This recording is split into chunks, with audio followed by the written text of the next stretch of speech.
ಈ ಒಂದ್ ಗುಡಿಯಲ್ಲಿ ಯಾವುದೇ ಜಾತಿ ಮತಗಳು ನೋಡಲ್ದೇನೆ ಎಲ್ಲ ಜನರು ಈ ಒಂದ್ ಗುಡಿಗೆ ಬರ್ತಾರೆ. ಅದು ಯಾವ್ದಂತ ಕೇಳ್ತೀರಿ, ಇಲ್ಲಿ ಬರ್ರಿ, ಈ ಒಂದ್ ವಿಡಿಯೋ ಕಡಿತಾರ ನೋಡ್ರಿ, ಹಂಗೆ ಎಲ್ರಿಗೂ ಶೇರ್ ಮಾಡಿ.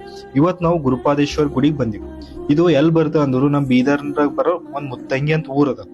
ಈ ಒಂದ್ ಗುಡಿದ ಇತಿಹಾಸ ಏನದಂತಂದ್ರು, ಈ ಗುಡಿ ಆಲ್ಮೋಸ್ಟ್ 50 ವರ್ಷ ಹಿಂದಿನ ಇತಿಹಾಸ ಅದ. ಇಲ್ಲಿ ಒಬ್ರು ಸಂತ ಇರ್ತಿರು, ಅವರೇ ನಮ್ಮ ಗುರುಪಾದಪ್ಪ ಅವರು. ಅವ್ರು ಮೂಲತಃ ಚಂದನ್ ಕೇರದವ್ರು ಅಂತ ಹೇಳ್ತಾರ. ಮತ್ತ ಅವ್ರು ಸಂಚಾರ ಮಾಡ್ಕೊಂಡು ಮುತ್ತಂಗಿ ಬಂದು ಇಲ್ಲೇ ಜೀವ ಸಮಾಧಿ ಆಗ್ಯಾರ ಅಂತ ಹೇಳ್ತಾರ. ಸೊ ಇವ್ರ ಪವಾಡಗಳು ಕೇಳಕ್ ಹೋಗ್ಬೇಡ್ರಿ ನೀವು. ಇವ್ರು ಯಾರ್ಯಾರಿಗೆ ಬೈತಿರಲ್ಲ ಅವ್ರು ಇಲ್ಲಿವರೆಗೂ ಒಳ್ಳೇದೇ ಆಗ್ಯದ ಅಂತ ಹೇಳ್ತಾರ ಅವ್ರಿಗೆಲ್ಲ. ಮತ್ತೊಂದು, ಈ ಒಂದ್ ಗುಡಿಗ ಯಾವುದೇ ಸರ್ಕಾರದ ಅನುದಾನ ಇಲ್ಲದೆ ಬೆಳೆದಿರೋ ಒಂದ್ ಗುಡಿ ಅಂತ ಹೇಳ್ಬೋದು. ಈ ಒಂದು ಗುಡಿ ಜಾತ್ರೆ ಯಾವಾಗ ಆಯ್ತು ಅಂತಂದ್ರು, ಯಾವಾಗ ಇವ್ರ ಪುಣ್ಯತಿಥಿ ಅಂತ ಆಚರಿಸ್ತಾರಲ್ಲ ಕಾರ್ತಿಕ ಮಾಸ ಅಂದ ಅವತ್ತೇ ಇದೊಂದ್ ಜಾತ್ರೆ ಮಾಡ್ತಾರ. ಫ್ಯಾಮಿಲಿ ಟೈಮ್ ಸ್ಪೆಂಡ್ ಮಾಡಕ್ ಒಂದ್ ಒಳ್ಳೆ ಪ್ಲೇಸ್ ಅಂತ ಹೇಳ್ಬೋದು. ಸುತ್ತಮುತ್ತ ಎನ್ವೈರನ್ಮೆಂಟ್ ಇಷ್ಟ ಚೆನ್ನಾಗದ, ಕೇಳಕ್ ಹೋಗ್ಬೇಡ್ರಿ.